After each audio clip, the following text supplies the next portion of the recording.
Hi, welcome to the show, Katherine. Thank you. I'm so excited to be here, MG. Thank you for having me on. Yeah, I'm really excited to talk to you. Basically, I want everyone to hear the conversations that we have all the time, like via text and on the phone and all the things. Today, obviously, we're talking about what's the problem with modern health advice and what is your first thing that comes to mind when we talk about bad modern health advice? Oh man, there's so much that comes to mind, but I think the first thing that comes to mind is simply that it's fragmented, right? Modern health advice does not put the mind, the body, and the soul and the spirit together, right? They're always separate, right? You see a therapist for your mental health, you see a doctor for your physical health, but not even just that. You see a specialist for this part of the body, right? I actually have a patient who has Crohn's disease and she had a surgery for Crohn's disease.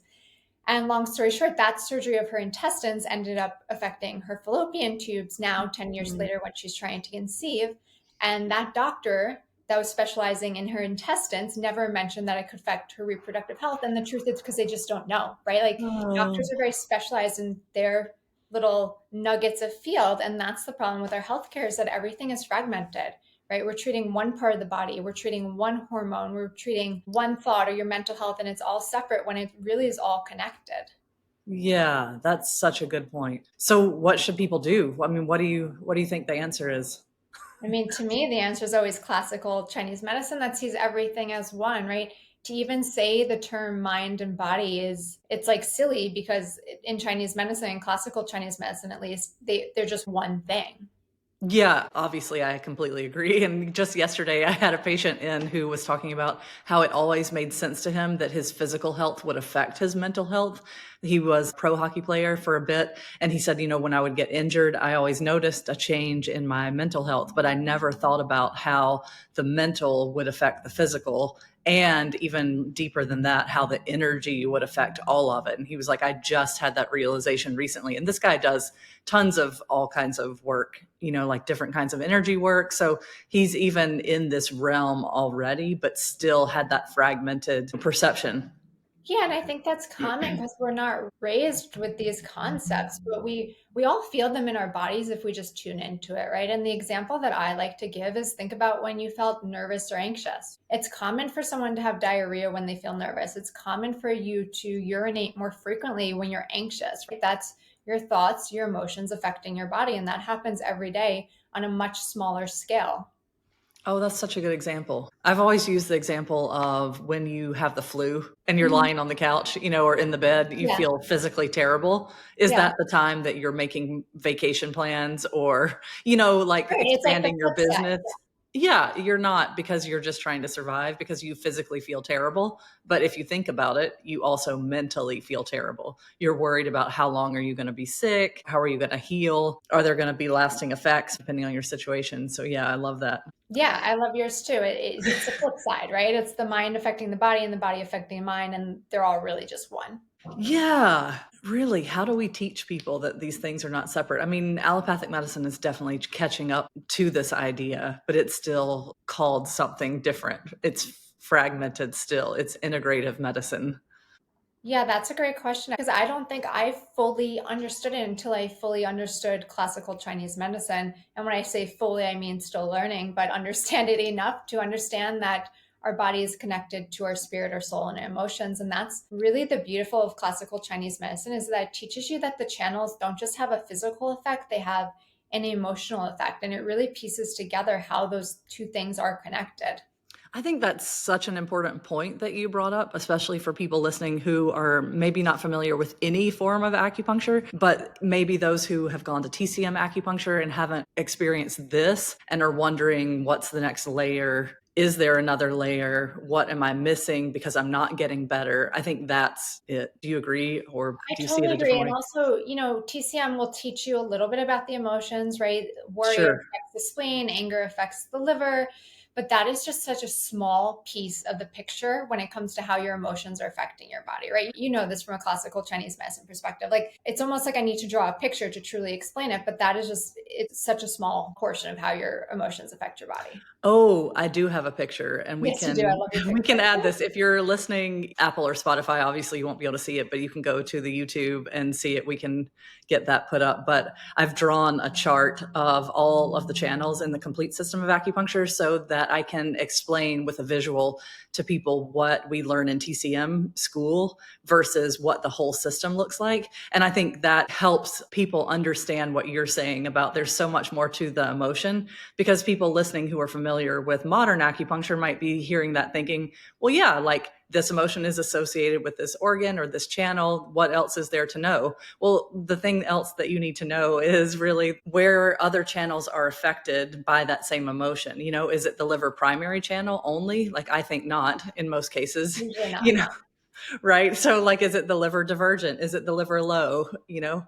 Right. Or, And not even speaking about channels, our emotions go deeper than fear, worry, and anxiety, right? Like, what yes, if your feeling is don't feel safe, right? You have an internal core feeling of not feeling safe, which I do see in my practice a lot, right? That doesn't really fit into any of those buckets. Or maybe your internal feeling is not feeling worthy, not feeling good enough. Again, those don't fit into those 5 or 6 emotions, right? But they do completely. fit into the channels. Yes, amen. Completely agree. I mean, then we're talking 8 extras. I mean, that's what you see in your practice a lot too, right? Yeah, Yeah. I mean, I Yes. feel like, yeah, I'm mostly an 8 extra practice.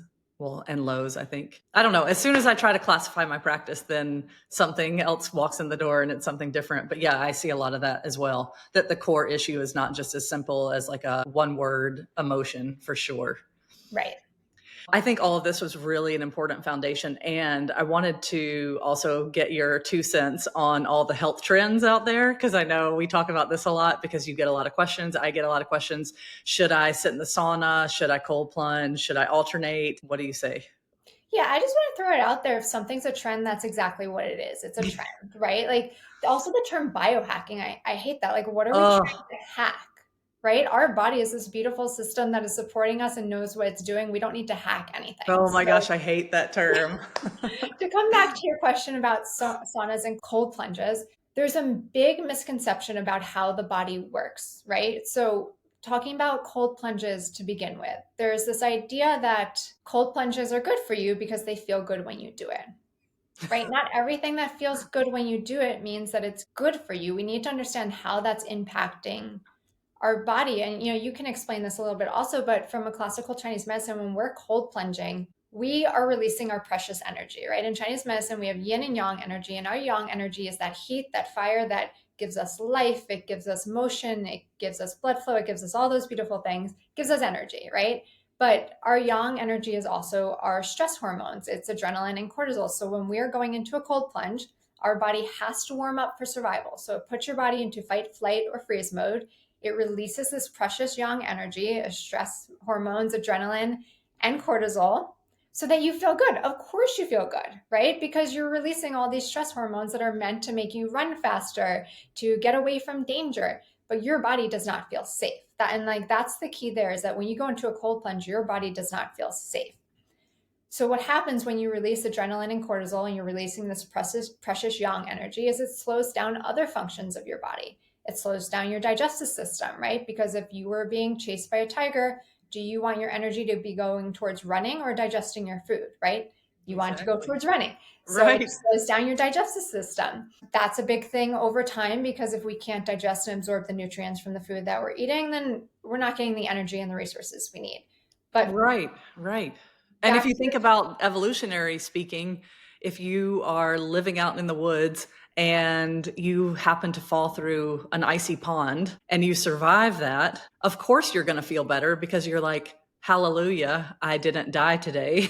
So that's a good feeling, right, right? But I right. think on some level, that is what people are feeling after they cold plunge and they feel amazing. I think it is triggering that evolutionary response, which is, thank God I didn't die today.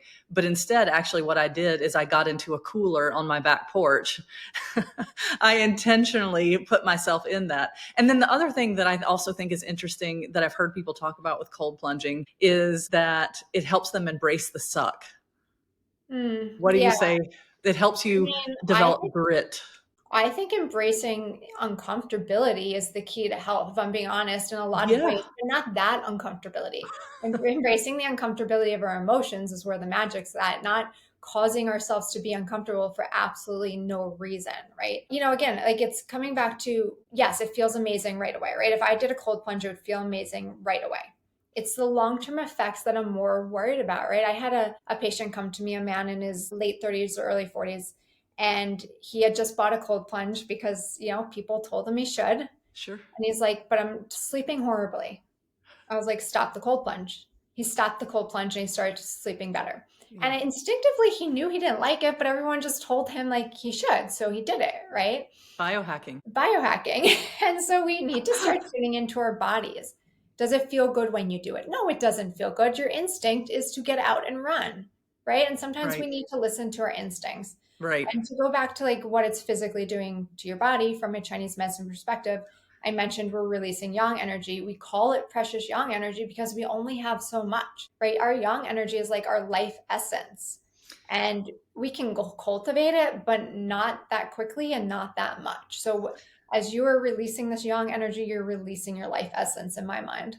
Yeah, and I think an important distinction about what you were just saying is if it doesn't feel good when you're doing it, does that mean that you shouldn't do it? I think there's nuance in that because if when you go to the gym and you're lifting weights, you're doing that because you want to support your body building muscle. And that may not be comfortable. It really shouldn't be comfortable at all times. But if we dig into the physiology, we know that that's a really healthy response that's But also, happening in if our you're bodies. lifting weights and while you're lifting, your knees and your back are hurting you, I would tell you not to, right? So there's 100%. levels of discomfort. Exactly. And again, like nuance, because I think there's like this culture that says push through all discomfort and do it anyway because it's good for you. And we're over here saying don't do things that don't feel good. But we're also with the caveat when it benefits you. And I also want to get into talking about dietary things too, which is, I think, a good segue here because when I ask people to eat warm, wet breakfast, for example, people are like, oh, I just don't like it. Or I don't like wet food in general, or I don't like hot food in general. That's an example of where somebody's saying it doesn't feel good to me, so I don't want to do it. Yeah. But we know that there is tremendous benefit to doing so. And so I'm encouraging people in these cases to override, like what their natural instinct is. So I think, again, our medicine is full of nuance. Whereas modern culture is all about this or that, black, white, biohack or diet 20.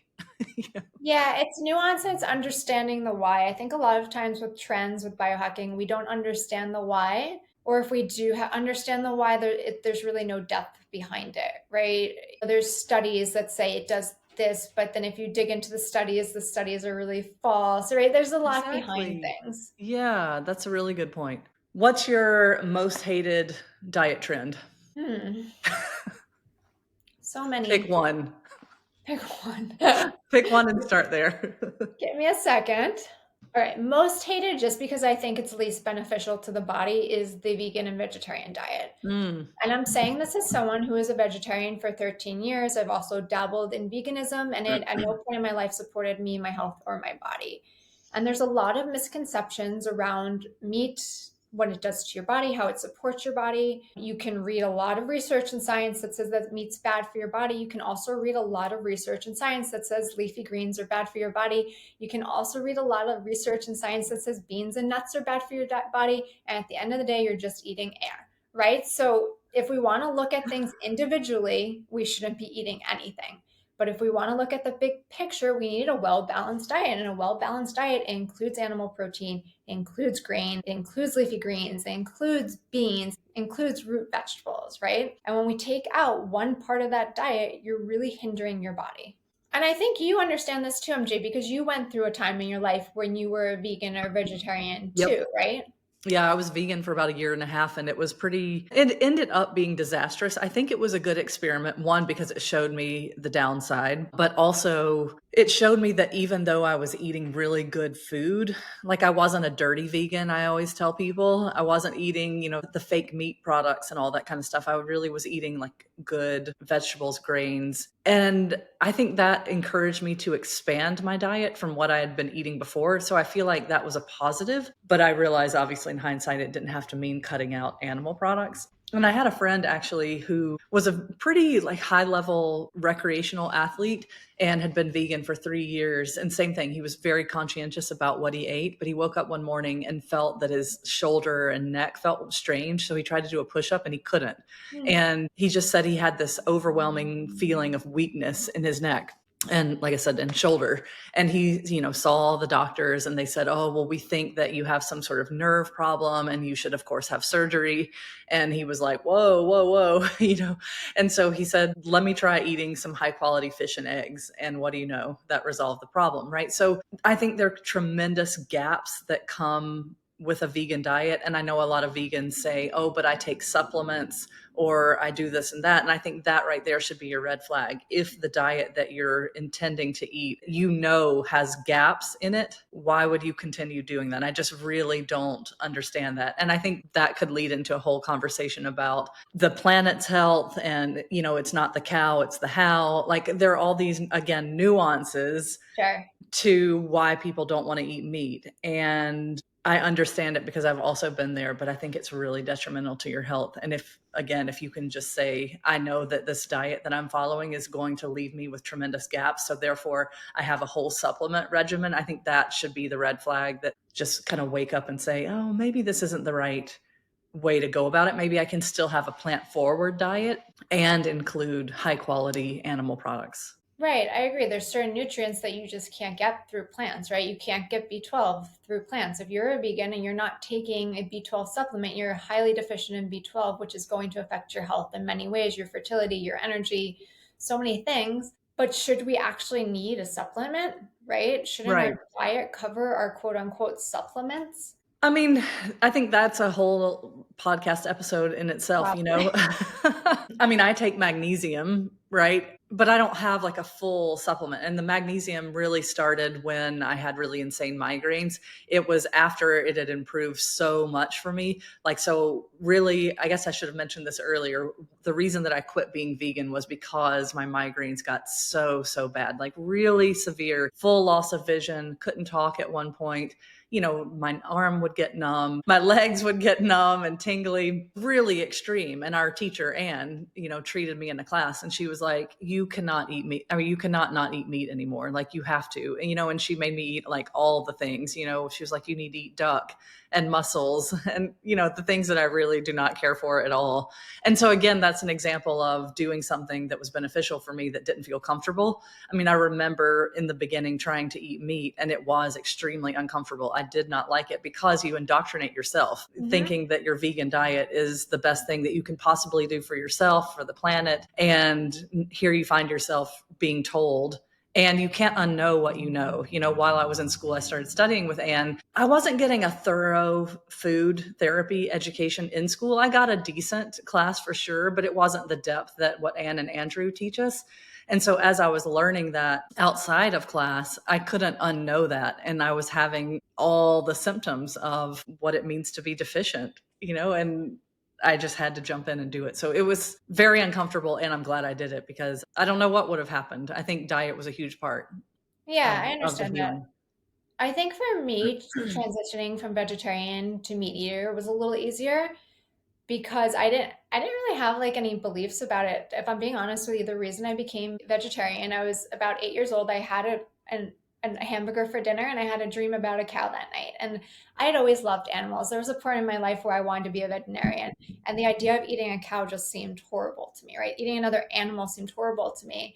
Yeah. And then by my mid 20s, I was just like, I was in Italy and I was just like, I just want to enjoy food, right? Like, I don't want to do this to myself anymore. I think being vegetarian had become part of my identity. I think that was the biggest struggle to me is that it was my identity, not necessarily my attachment to the food or the image of food or environment or anything like that. It was just my identity. So I had to change my identity to eat meat. And so that was a little bit of a struggle. Well, I didn't fully start eating meat really until I was trying to get pregnant at around 30. I started eating meat around 22, but I didn't fully eat meat until I was trying to get pregnant. When I say I'd eat meat, it's like once a week I'd have meat. Right. I mean, and what you said about the way that you eat being part of your identity also circled back to what you said earlier about treating your body as a whole. What that made me think about was earlier when you were talking about how emotional health and our psychological profiles go so much deeper than a one word emotion. And when we identify with something, that makes it very difficult to make the change because we're losing part of our identity. I used to be an endurance athlete. I also learned how that was really killing my health. So I lost that part of my identity when I stopped it in order to be healthier. When I was vegan, that was also part of my identity. And I lost that when I wanted to become healthier. I used to be a spin instructor. That's too intense. It was killing me also.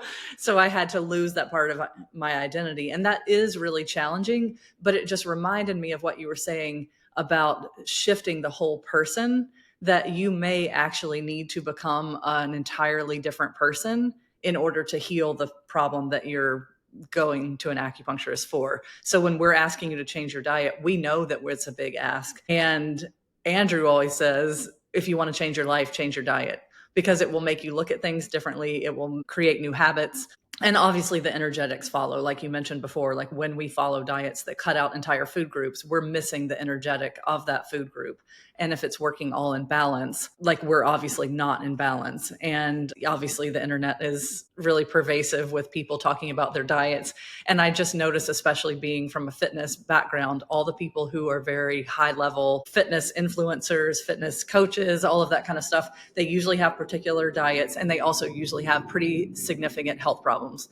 And now that I'm past that, it's really sad to see. And I know that there's nothing that I can say to help them until they're ready. But when people are talking about their vegan diets, and I'm like, and you're not able to get pregnant, and you have this nerve disease, and you have an autoimmune disease. I mean, we could just keep going on and on. They're making the decision that is best for them at the time, but they don't have the full picture. And I think that's like what we talk about a lot together, is that we wish everyone knew what we knew, so that you could see life more comprehensively, not just your diet or your exercise, or we're zooming out and looking more comprehensively. Yeah, that's a beautiful way to put it. This reminds me a little bit off topic, but I think on topic. My high school quote in my yearbook was, "You have to let go of who you are to become who you're meant to be," Yep. right? And that is the essence of life, right? We have to let go of who we are to become who we're meant to be, which means we have to let go of our diet. We need to change things about our diet. We need to change things about our thoughts, our relationships, our jobs, our career. We need to constantly make changes to grow. And that is just a beautiful part of life, is being like this chameleon or a snake shedding its skin so that Yeah. we can just get better and better. Yeah, I love that. And it's interesting that when we begin life as a baby, we're drinking milk. When we get older, we start to eat food. When we get even older, we start to eat different food. And that already is a change in diet. But somehow, once we get into our teenage years and beyond, we think that we should just eat the same forever. I mean, that doesn't really make sense, but we never think about it like that. I don't think I've ever really thought about it like that until just now in this No, me neither. conversation. But what my point is that our energy needs change. So, if you're 45, you don't need the caloric intake that a 15-year-old does. But we could also apply that concept, I think, to the energetics. Maybe at 15, it's okay for you not to eat meat. I mean, I personally would never recommend a vegetarian diet, but if you are vegetarian, I think there are things that we can do to help you a little bit more. Whereas like veganism is just really harsh, I think, on the system. Yeah, And I I think agree. it's harder to supplement because a vegan can still, eat butter and eggs.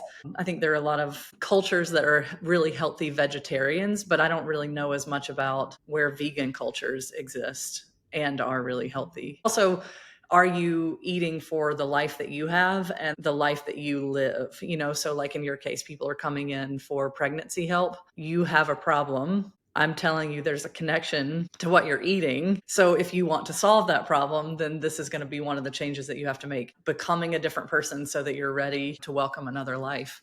Yeah, and I think that's a good point in general, that if you're healthy, right? Like you don't have joint pain, you don't have headaches, you have a regular cycle without pain, gas, bloating, you have nothing going on in your body. You're able to get pregnant easily, you're able to go sleep easily, you're able to go to the bathroom every morning easily.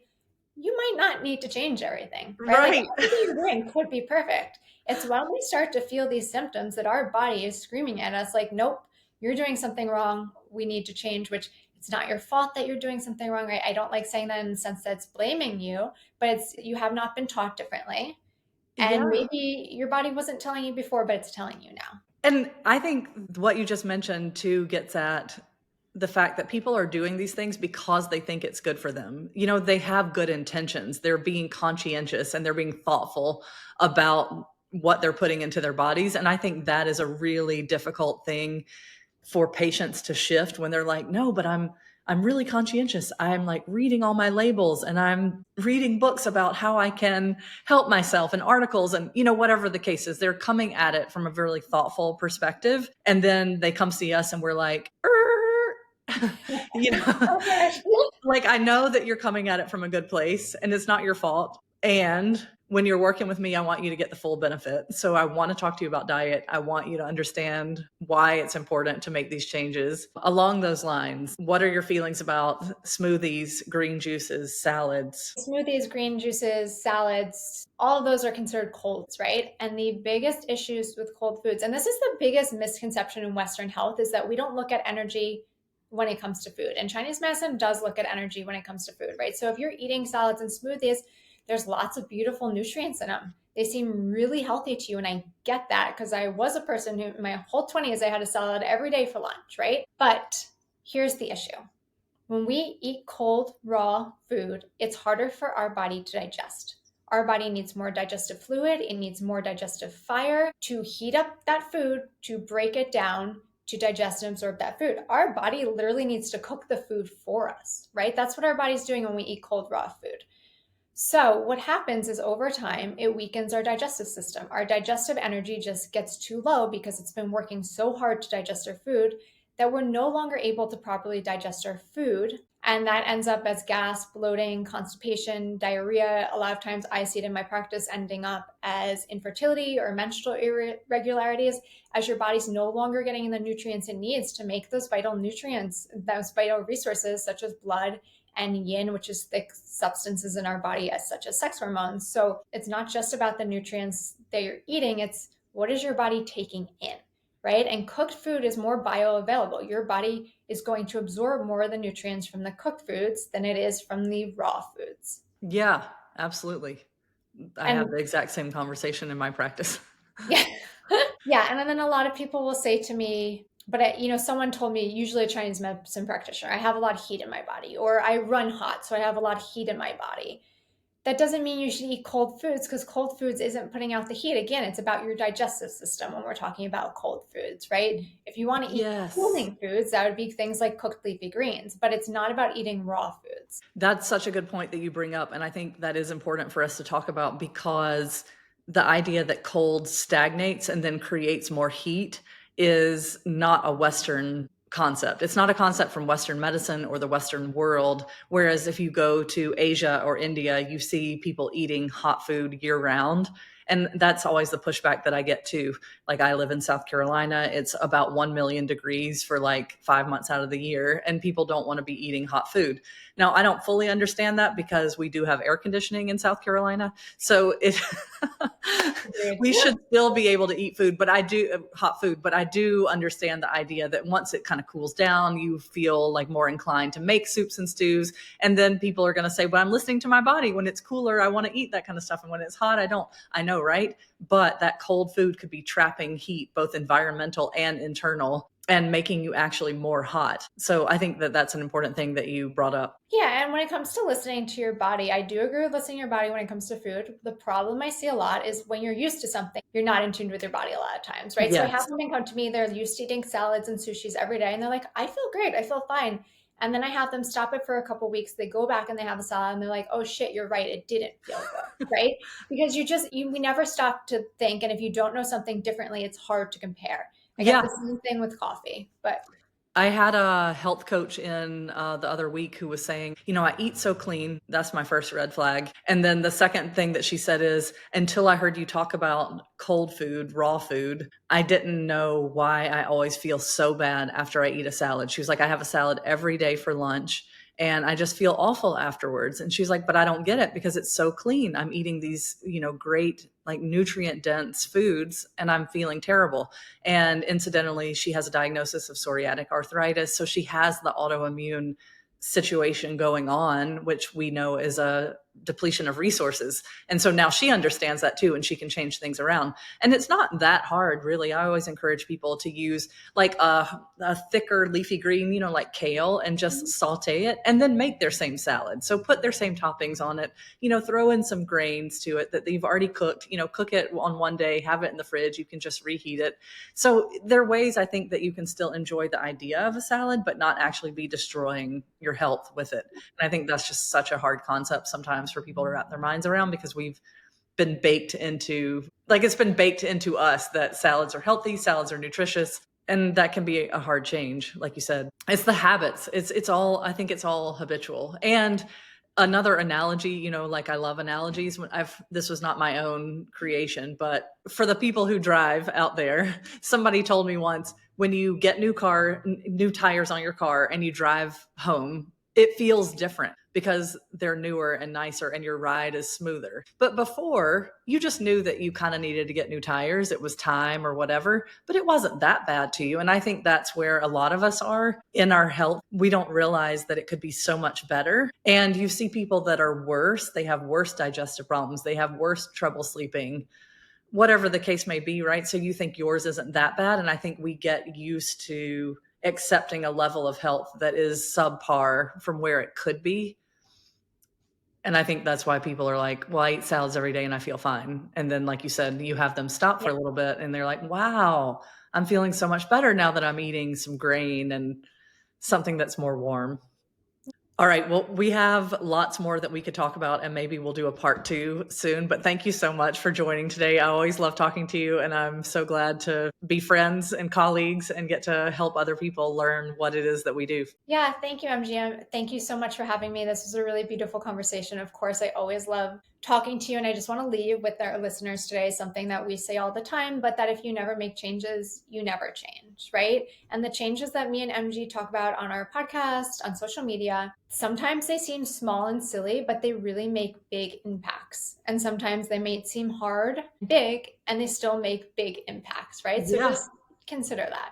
Yeah. Absolutely. The things that are easy to do are also easy not to do. And those little things stacked up over time make a tremendous difference. And sometimes, like you mentioned before, it's not even that long, a couple of weeks, and people are feeling drastically different. They're getting their periods, they're getting pregnant. So big changes. Thank you so much for being on. And you guys will put information about Katherine's practice and her socials and where you can find her as well in the show notes. Thank Thank you you. for listening.